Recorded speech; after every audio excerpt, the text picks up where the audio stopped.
Sari adalah seorang ibu rumah tangga yang tinggal di rumah kecil di pinggiran kota bersama suaminya, Andi. 10 tahun sudah mereka menikah, menjalani suka duka bersama. Namun, belakangan ini, hubungan mereka terasa dingin. Andi sering pulang larut malam, membawa alasan pekerjaan yang terdengar semakin klise. Sari mencoba menenangkan dirinya, namun firasat buruk terus menghantui. Suatu malam, saat sedang membereskan kamar, Sari melihat ponsel Andi tergeletak di meja. Biasanya, Andi tidak pernah meninggalkan ponselnya begitu saja. Ada rasa ragu dalam hati Sari untuk membuka ponsel itu. Apa aku terlalu curiga? Pikirnya. Tapi hatinya berontak. Ia butuh jawaban. Dengan tangan gemetar, ia membuka ponsel tersebut dan menemukan pesan-pesan yang menghancurkan hatinya. Ada percakapan mesra antara Andi dan seorang wanita bernama Maya. Foto-foto Andi bersama Maya di berbagai tempat, tersenyum bahagia, membuat Sari terpaku. Tempat-tempat itu adalah tempat yang belum pernah mereka kunjungi bersama. Jadi, ini alasan Andi selalu pulang larut, bisik Sari. Air matanya mulai jatuh satu persatu. Namun, Sari memilih untuk menahan diri. Ia tidak langsung mengonfrontasi Andi. Ia memutuskan untuk menyelidiki lebih jauh sebelum mengambil langkah. Malam itu, saat Andi pulang, Sari berpura-pura biasa saja. Ia menyuguhkan makan malam seperti biasa meskipun hatinya terasa hancur. Besok aku lembur lagi, kata Andi sambil mengaduk makanannya. Sari hanya mengangguk kecil. Namun, dalam hatinya, ia sudah bertekad untuk mencari kebenaran. Esok harinya, saat Andi pergi bekerja, Sari diam-diam mengikuti suaminya dengan menggunakan motor tua mereka.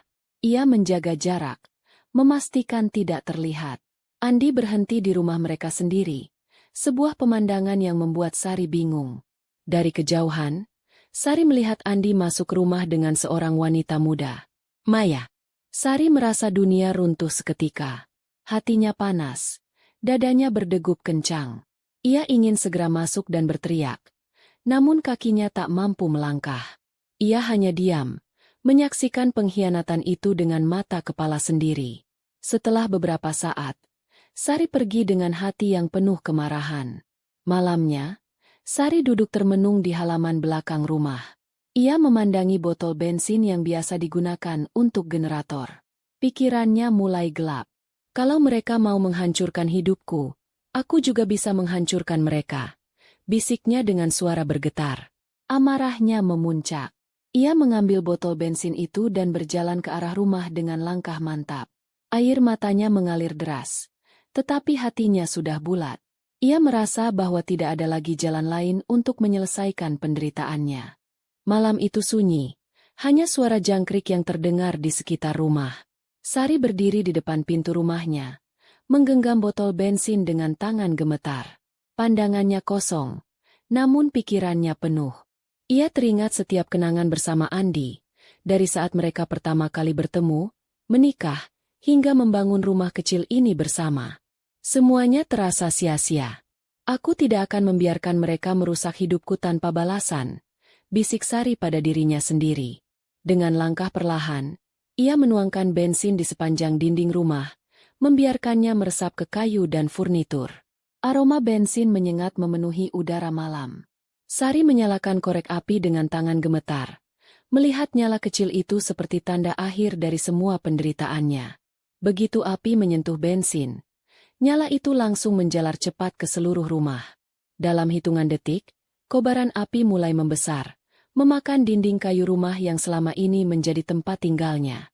Cahaya merah oranye memancar, menerangi wajah Sari yang dipenuhi air mata. Dari dalam rumah, terdengar suara panik. Andi dan Maya, yang tengah bercengkrama di kamar, tersadar oleh bau asap yang pekat. Andi membuka pintu kamar dan mendapati api telah melahap sebagian besar ruang tamu. Api! Maya, keluar sekarang! Teriak Andi sambil menarik tangan wanita itu. Namun, api telah menutup akses menuju pintu utama. Kepanikan melanda. Andi mencoba mencari jalan keluar melalui jendela, tetapi nyala api terus merambat dengan cepat. Di luar, Sari hanya berdiri menyaksikan rumah itu terbakar. Matanya tak berkedip, melihat bagaimana kobaran api melahap setiap sudut rumah. Teriakan dari dalam rumah terdengar jelas. Namun ia tidak bergerak.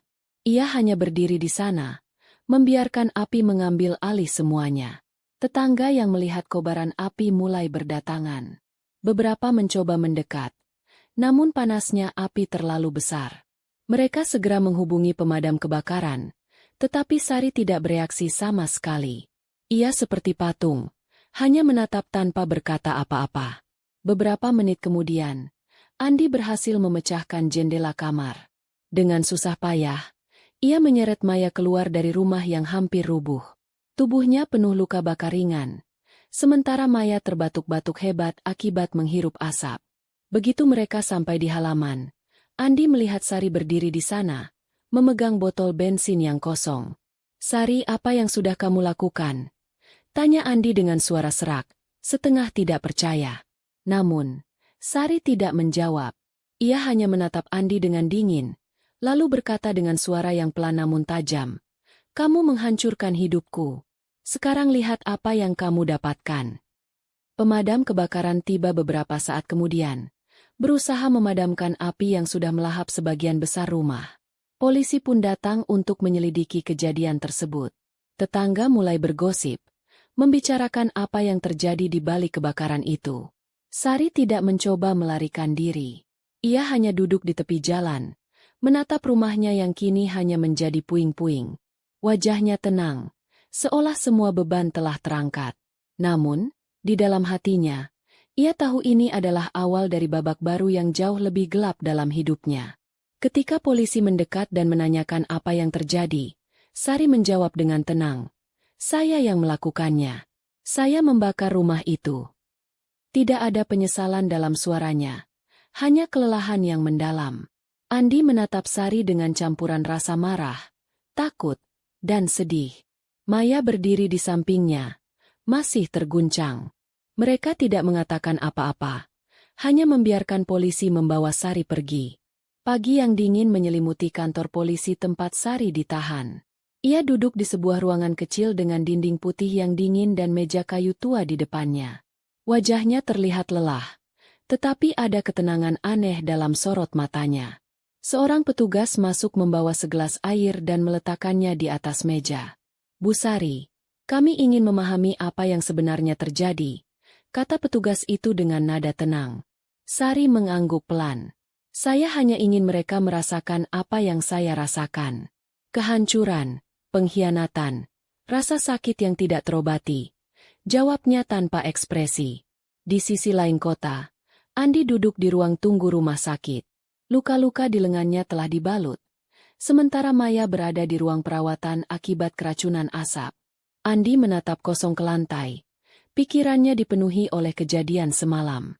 Ia tidak hanya kehilangan rumah, tetapi juga menyadari betapa dalamnya luka yang ia ciptakan dalam pernikahannya dengan Sari. Beberapa jam kemudian, Andi datang ke kantor polisi untuk bertemu Sari. Dengan persetujuan petugas, ia diizinkan masuk ruangan tempat Sari ditahan. Saat pintu dibuka, Andi melihat istrinya duduk di sana. Terlihat lebih tua dari terakhir kali ia benar-benar memperhatikannya. "Sari," kata Andi, suaranya pelan. Sari menatapnya sejenak, lalu mengalihkan pandangannya. "Apa yang kamu inginkan, Andi? Bukankah kamu sudah mendapatkan segalanya?" Andi menarik napas panjang, berusaha menahan emosinya. Aku hanya ingin minta maaf. Aku tahu ini semua salahku. Aku telah menghancurkanmu, menghancurkan kita." Sari tertawa kecil, tetapi tawanya pahit. "Maaf? Apa maafmu bisa memperbaiki rumah kita? Apa maafmu bisa mengembalikan hati yang sudah kamu hancurkan?" Andi terdiam. Ia tahu bahwa kata-kata tidak akan pernah cukup untuk menebus apa yang telah terjadi. Namun, di lubuk hatinya, ia ingin memperbaiki semuanya, meskipun tahu itu mungkin sudah terlambat. "Aku akan bertanggung jawab, Sari. Aku akan membantu apapun yang kamu butuhkan," kata Andi akhirnya. Sari menatap Andi dengan tatapan kosong.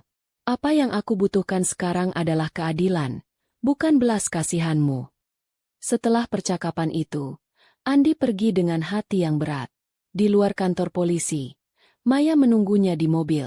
Ia memandang Andi dengan cemas. Tetapi Andi tidak mengatakan apa-apa. Dalam hatinya, ia tahu bahwa hubungannya dengan Maya sudah tidak lagi memiliki makna. Ia telah kehilangan segalanya. Istrinya, rumahnya, dan mungkin bahkan harga dirinya. Beberapa minggu kemudian, persidangan Sari dimulai. Pengacaranya berusaha menjelaskan bahwa tindakan Sari dilakukan dalam kondisi emosi yang tidak stabil akibat pengkhianatan suaminya. Tetangga, teman, dan bahkan keluarga Andi datang untuk memberikan kesaksian tentang pernikahan mereka yang retak. Hakim akhirnya memutuskan hukuman penjara bagi Sari, tetapi dengan masa tahanan yang lebih ringan karena alasan keadaan emosionalnya yang memburuk. Sari menerima putusan itu dengan tenang. Ia merasa bahwa di balik jeruji besi, setidaknya ia bisa menemukan ketenangan yang selama ini ia cari. Sementara itu, Andi menjual sisa puing-puing rumah mereka untuk membayar kerugian. Ia mencoba memulai hidup baru, tetapi bayangan Sari dan api yang melahap rumah mereka terus menghantui. Maya, yang merasa bersalah, akhirnya memutuskan untuk pergi dari kehidupan Andi. Kini, Sari menjalani harinya di penjara dengan rasa lega. Meskipun ia kehilangan kebebasannya, ia merasa telah membebaskan dirinya dari luka yang selama ini membelenggunya. Ia tidak lagi merasa menjadi korban. Di dalam penjara, ia menemukan kekuatan untuk memaafkan dirinya sendiri dan memulai lembaran baru, bahkan jika dunia luar mungkin tidak memberinya kesempatan yang sama. Hari-hari pertama di penjara terasa berat bagi Sari. Rutinitas yang monoton, wajah-wajah asing, dan suara-suara keras dari para tahanan lain menjadi bagian dari kehidupan barunya. Namun, di tengah keterasingan itu, Sari mulai menemukan kedamaian kecil. Ia bergabung dalam kegiatan kerajinan tangan dan membaca buku-buku yang tersedia di perpustakaan penjara. Sari mendapati dirinya lebih sering merenung. Ia mengingat kehidupan sebelumnya, pengkhianatan Andi, amarahnya, dan bagaimana ia membiarkan api kemarahan menguasainya. Ia tidak menyesal atas apa yang dilakukannya, tetapi ia mulai memahami bahwa tindakan tersebut tidak sepenuhnya menyembuhkan lukanya. Suatu hari, seorang petugas penjara mendekatinya.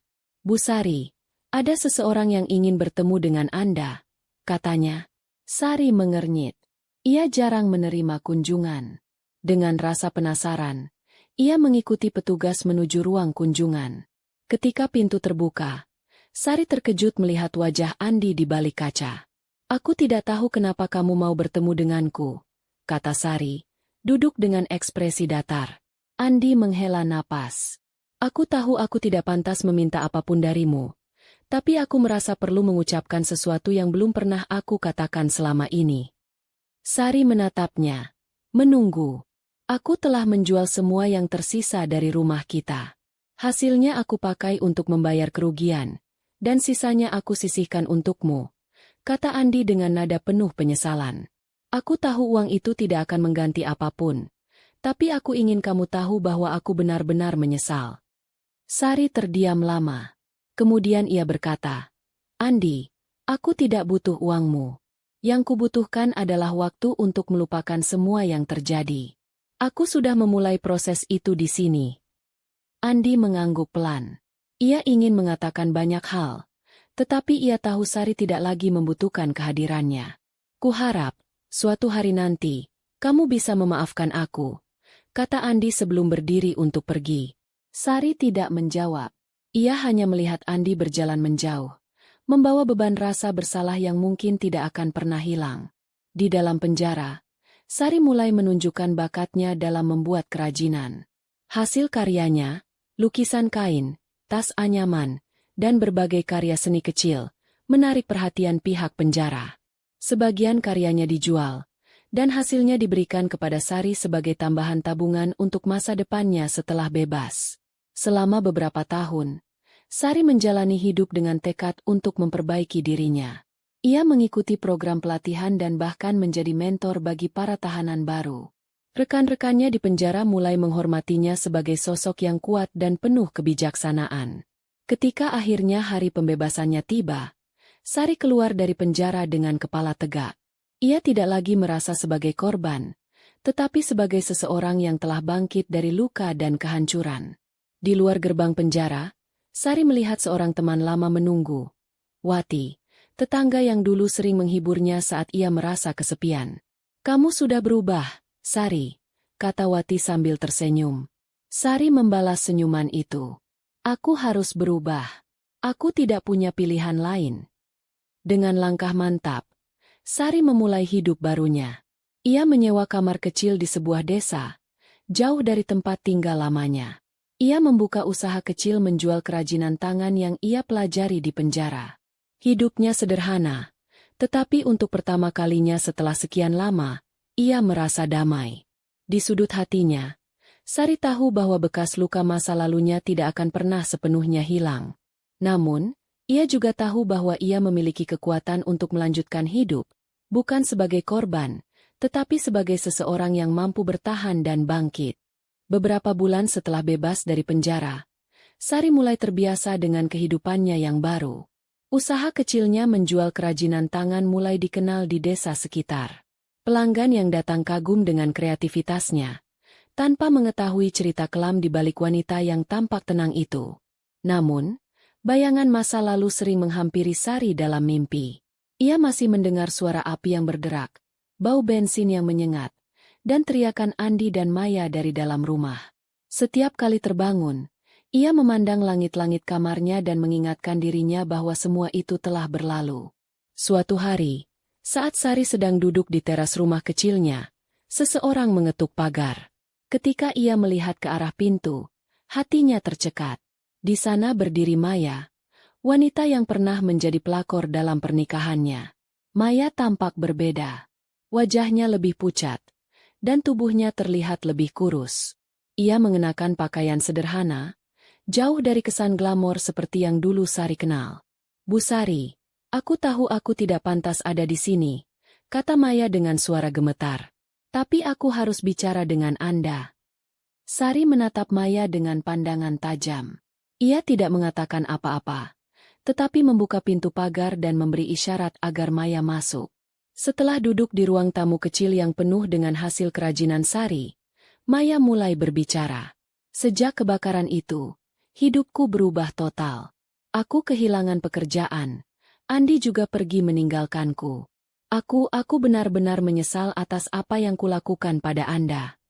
Sari mendengarkan dengan tenang, tetapi ia tidak merespons. "Aku tidak punya siapa-siapa lagi," lanjut Maya. Air matanya mulai mengalir. "Aku hanya ingin meminta maaf, bukan untuk dimaafkan, tapi agar aku bisa hidup dengan sedikit lebih ringan." Sari mengambil napas dalam-dalam. "Maya, apa yang kamu lakukan menghancurkan hidupku. Tapi aku tidak mau lagi membiarkan masa lalu itu menguasai hidupku. Jika kamu mencari maaf, aku memberikannya. Tapi ingat, itu bukan untukmu. Itu untuk diriku sendiri, agar aku bisa melangkah maju." Maya terisak mendengar kata-kata itu. Ia tahu tidak ada yang bisa menghapus apa yang telah terjadi, tetapi mendengar Sari berbicara dengan ketenangan seperti itu membuatnya merasa sedikit lega. Setelah percakapan itu, Maya pergi, meninggalkan Sari yang masih duduk di ruang tamu. Untuk pertama kalinya sejak kebakaran itu, Sari merasa beban di hatinya sedikit lebih ringan. Ia tidak lagi membenci Maya, dan tidak lagi merasa terikat pada rasa sakit yang dulu begitu mendalam. Ketika malam tiba, Sari menyalakan lampu meja kecil di kamarnya dan mulai bekerja dengan kerajinannya. Ia menyulam sebuah pola bunga yang indah, seolah menjadi simbol dari kehidupan barunya.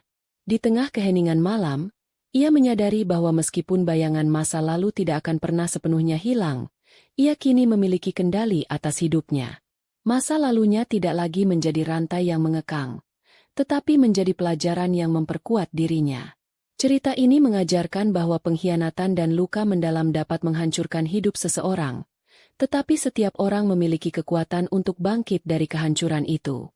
Memaafkan bukan berarti melupakan, melainkan cara untuk melepaskan beban yang menahan kita agar dapat melangkah maju. Tindakan yang dilandasi amarah seringkali membawa kehancuran, tetapi dengan menerima dan memperbaiki diri, kita bisa menemukan kedamaian dan harapan di masa depan. Jangan lupa untuk like, komen, dan subscribe agar kisah-kisah seperti ini terus hadir untuk menginspirasi Anda.